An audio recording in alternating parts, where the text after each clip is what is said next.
My name is Tammy Cork. I'm the Housing and Human Services Manager for the City of Kenmore. Thank you for joining us today for our Affordable Housing Development Proposal Applicant Briefing session. As I stated, we are recording this. It will be posted to the RFP page for viewing later by anyone interested in the questions that are asked or the information presented.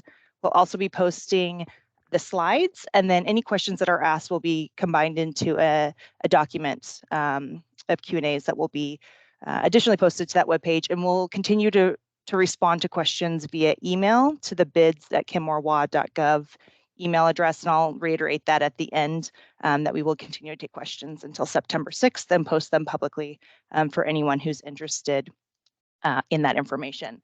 But first of all, thank you so much for being here. We're so excited to talk about this proposal and share some of the details with all of you, answer your questions.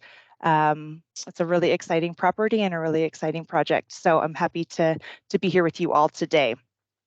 Michelle, can we do the next slide, please? And we are here today because affordable housing is a top priority of the City of Kenmore. And I really want to start by recognizing our City Council and the leadership that they have had in this area. They have a vision and a commitment to providing the best customer service to our residents. That's our service vision there on the screen. We really believe that we can create a community where everyone thrives and loves where they live. And that's the vision for the City of Kenmore. So thank you to our City Council.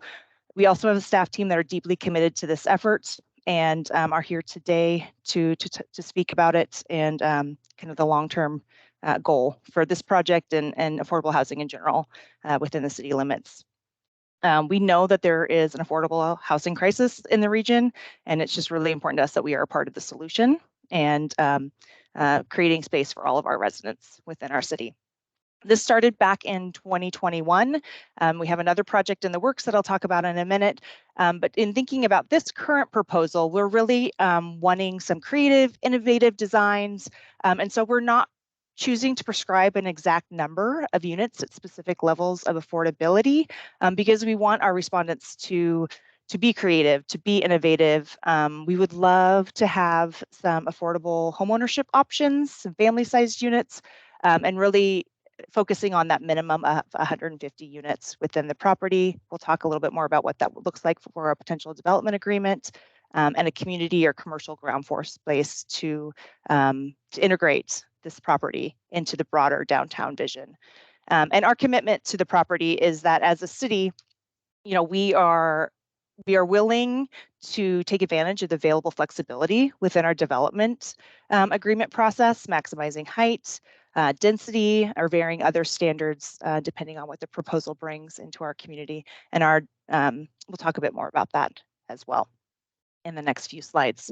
So with that, I'm going to hand it over to Stephanie to talk a little bit high level about the property and into more of the details with the next few slides. So Stephanie, I'm going to hand it off to you. Great. Thank you so much, Tammy. And hello, everyone. Thank you for being here with us.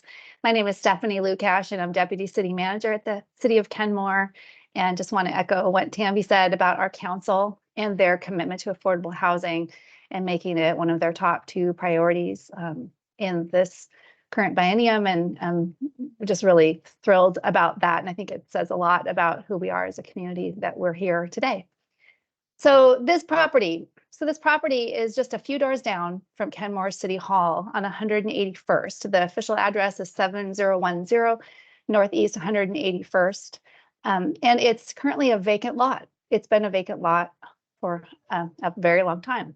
And it's something that the city has looked at for a long time, as we would love to have something really spectacular happen on that property. And we had the opportunity back in the fall of last year to purchase the property, and we're really thrilled about that. We purchased it for $3.2 million, and it opened up opportunities to be here today and talk about affordable housing on this property. And we know that site ownership is key, and so that's part of why our council, as it being their priority, took advantage of the opportunity to purchase the property. And it is in a really great location. And in fact, hopefully most of or all of you will join us this afternoon to walk the property at 3 p.m. And you'll see if you haven't already seen this property, what a fantastic location it is. It's literally across the street from a Safeway grocery store. And we have many amenities, drugstores, the library, and as mentioned here, it's really close, 1 block from a future bus rapid transit station. And there's transit already on 522, but that will be even improved when it becomes a BRT station. And very walkable to, as I mentioned, the grocery store and drugstores, but also Kenmore City Hall, our city downtown town square, which is kind of our community gathering space, is just a short walk down the block from this property. And it's also in the North Shore School District, in Kenmore Elementary is a short distance from this property. This property also would feed into Kenmore Middle School and Inglemore High School. So you can see the map and you can see a sense of where we are, the vacant lot there, 3 doors down from City Hall. And some of the future BRT station is located on the map, as well as what Tammy referenced, which is the Plymouth housing development that we'll be talking about in a few minutes. There's also potential future of we hope to have a passenger ferry terminal, as mentioned on the map as well. So it's hard to understate the fantastic location that we have here for this property. Next slide. So one of the things I think is worth mentioning about this property, it's located on 181st. And when we talk about downtown Kenmore and creating a more walkable downtown, we talk about 181st as our idea of our main street. So this property is literally on what we consider, or we're hoping to build into our main street. The development of this property is key to that future vision that the city has.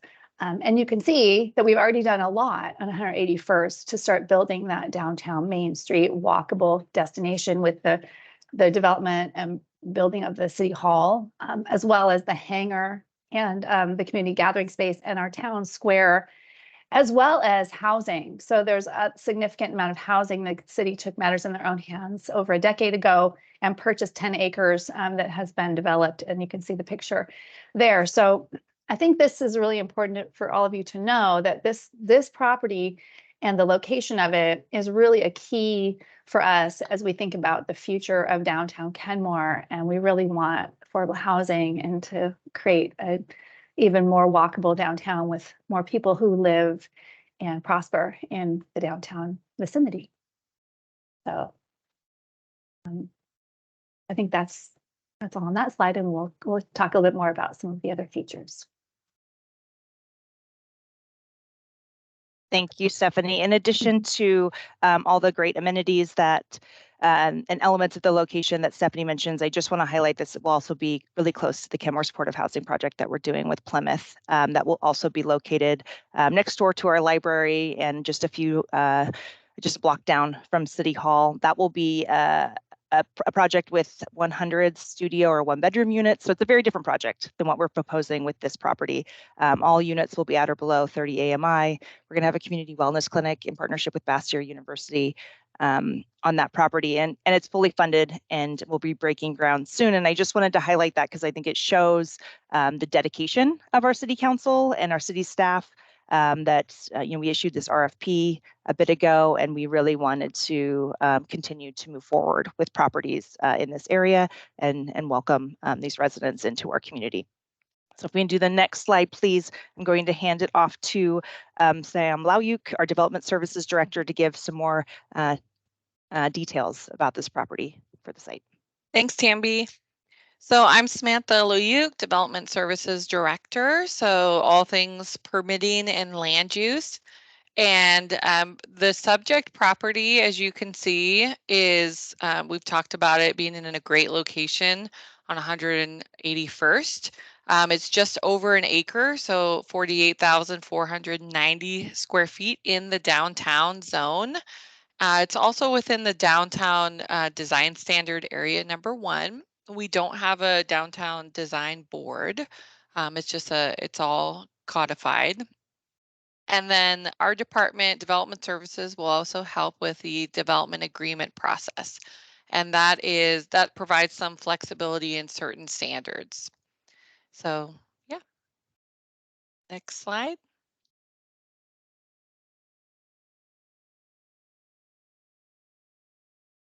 Great, thank you, Sam. And just to talk a little bit about possible funding sources for this project. So as we've said, affordable housing is a top priority for the Kenmore City Council, and we will be working in partnership with any developer that we choose to access as many funding sources available and to support access to as many funding sources available as possible for this project. And we are really encouraging the leveraging of resources with projects such as the low-income housing tax credits and local funding partners like Arch, King County, and Commerce. And Arch has been a key partner in the creation of this proposal. And Elsa's here with us today if anyone has any questions directly to that. Did you want to pop on and say anything, Elsa? Sure. Thank you. Thank you so much, Tamby. Yes, certainly the partnership with the City of Kenmore is a long-term partnership, both on this project and the previous Kenmore project. Our funding is we put out on an annual basis a funding round. We certainly like to prioritize projects such as this, in which a local municipality has a strong commitment to affordable housing and a strong commitment to the project. We also like to partner with King County and the city and excuse me and Commerce. One of the benefits I think of projects such as this is the advocacy that both Arch and the city can provide with the other funding partners that are mentioned here. And again, when if a project such as this is a priority for Arch, and on an annual basis, when we evaluate projects, we make sure that we provide that advocacy with the other public funders. So happy to answer any questions specific to our funding. We try to make sure that our funding is permanent and that it is flexible to be able to adjust with project needs. Great, thank you, Elsa. Next slide, please, Michelle. And so finally, just to wrap up with a reiteration of our project goals, the RFP has a lot more details about the nitty gritty on these items, but a snapshot of some of our key project goals are really to maximize density, including a minimum of 150 units, a community supportive ground floor space, which Stephanie's going to pop on and share some more details about some ideas we have for that. If you want to do that now, Stephanie. I'd be happy to. So we really know that there are always challenges with what to do with the ground floor space, and we feel really positive about what we did with the Plymouth project in brokering a partnership between Bastyr University and Plymouth Housing Group to put a clinic on the ground floor space. And so in that whole situation prompted some conversations that we've had about this property. This property is bigger. It's a better property for a lot of reasons in terms of opportunity to do something really phenomenal on the ground floor space. And so in the conversations that we've been having, we have discussed with the YMCA, and you will notice in the RFP details about this. Possibility, we'd like to prompt possibility of a ground floor space, or the first 2 floors being a possible YMCA branch. And the YMCA has been working with us over the last year to work through and talk about possibilities. And as we emerge from the pandemic and as they look at their business model, they're interested in potentially pursuing a partnership where a YMCA could be on the ground floor, first 2 floors of affordable housing development. And so we're excited about that.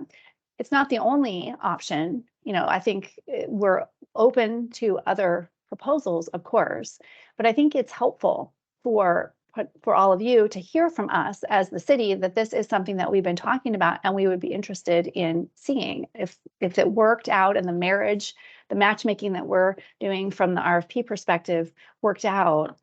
We would be excited about that. And I think it just really depends on, what you have in mind as you think about the proposal and in conversation that you might have with the YMCA. And we'd be happy if any of you are interested in pursuing conversations with the YMCA, we'd be happy to broker that and put you in touch with the folks that we've been talking to. And you can explore as you go forth and work on your proposal, that possibility. So I think it's helpful to know from the city's perspective that that's the sort of thing that we're thinking of, that kind of hits all the notes of a possible community-focused ground floor space. So happy to take more questions about that later, but thank you, Tammy, for prompting that.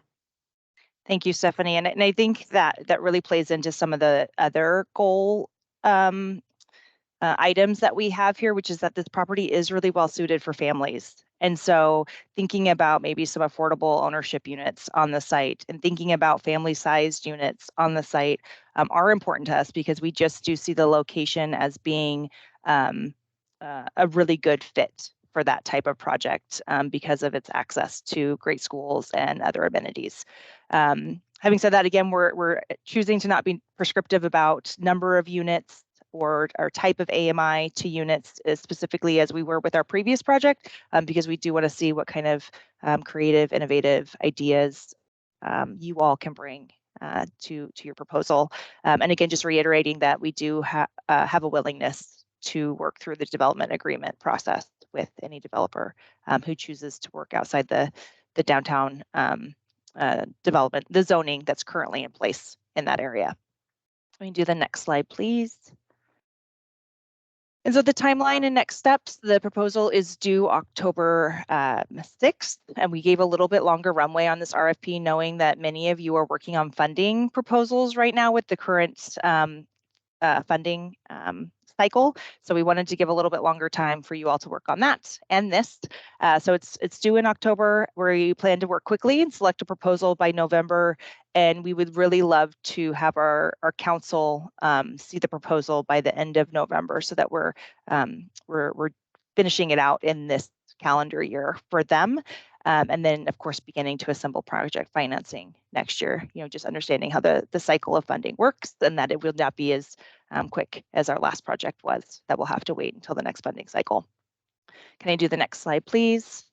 And so with that, I think I'll open it up to any questions, and a reminder that not only do you have an opportunity to ask questions now, but also emailed questions to bids@kenmorewa.gov by September 6th. We'll be compiling all of those questions and these questions to post online. And then we look forward to seeing proposals by October 6th to that same email address.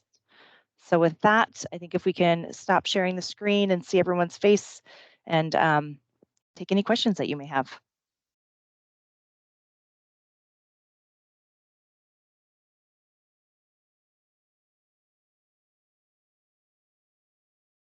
Troy, looks like you have a question. Go ahead.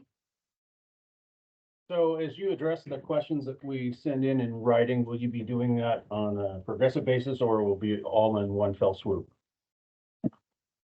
We would not wait until September 6th. We would be Okay, doing it more regularly than that and posting updates of those questions online. Very good. Perfect. Thank you. And if I'm not seeing your hand, please feel free to just jump off mute and shout out. Kate, go ahead. Thank you. I had a question. In the RFP, it states a north-south pedestrian connection through the site. Could you talk a little bit more about that? You can ask Stephanie or Sam to maybe take that one. How about I start and then Sam, you could finish. How's Sure. that? Yeah. So if you come to this afternoon and you walk the property with us, you'll see that this property, or if you've already done that or seen it, you'll see that there's a natural pass through that it's long established. It's a well-trodden path through the property.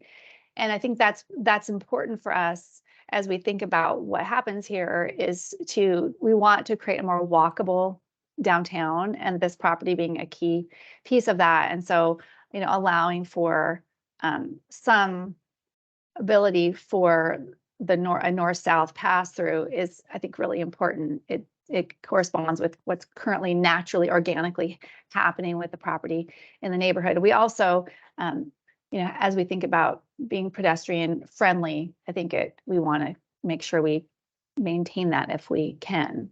And Sam, if you want to add more to Yeah. that, feel free. That's great. Stephanie, you always do such a great job. I don't have to add much.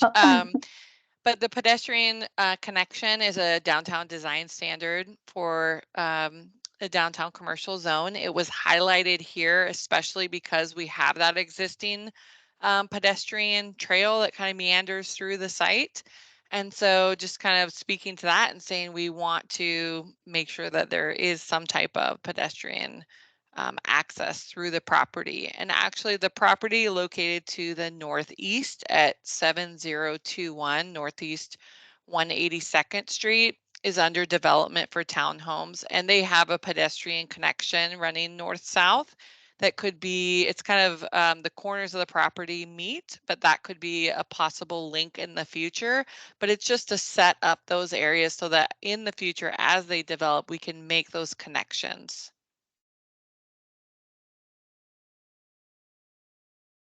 Thank you.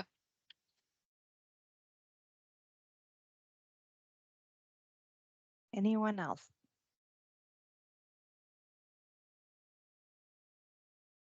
Well, I had another question if nobody else did. Yeah, please. So in the RFP, you did note the evaluation criteria in order of importance.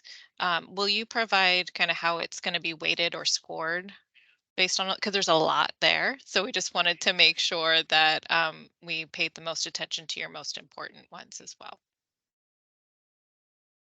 Stephanie, do you want to take that one too? That's such a great question.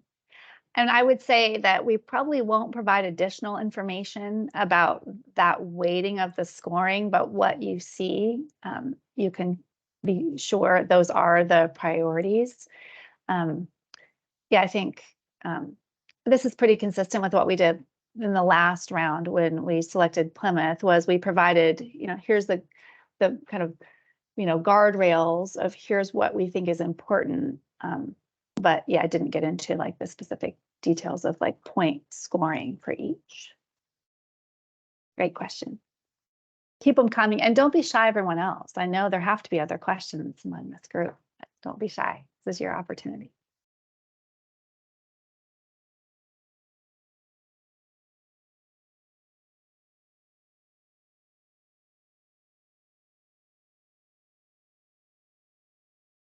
Okay, last call for any questions. If not, we'll go ahead and let you all get back to your lunch breaks, potentially. We do hope to see anyone who's interested in walking the property with us here this afternoon at 3 p.m. We're planning to meet at the property, and we'll continue to take any additional questions via that bids@kenmorewa.gov and update the website regularly with any questions that we do receive. But before I let us all go, any last words, Stephanie? Oh, I was just going to add, if you please, we hope you come this afternoon. You can park there's parking at City Hall. So feel free to park at City Hall. It's just a few doors down, 3 doors down from City Hall. There's parking behind the building and the garage. You're welcome to park there for the meeting. So look forward to seeing some or all of you there. Yes, fantastic. Thank you, Stephanie. Thank you all for joining us today. Like I said, we're very excited about this project. Very excited to see your proposals, and please do reach out if you have any additional questions. And we hope to see you this afternoon. Thank you. Thanks, everyone. Thank you. Thank you. Thank you.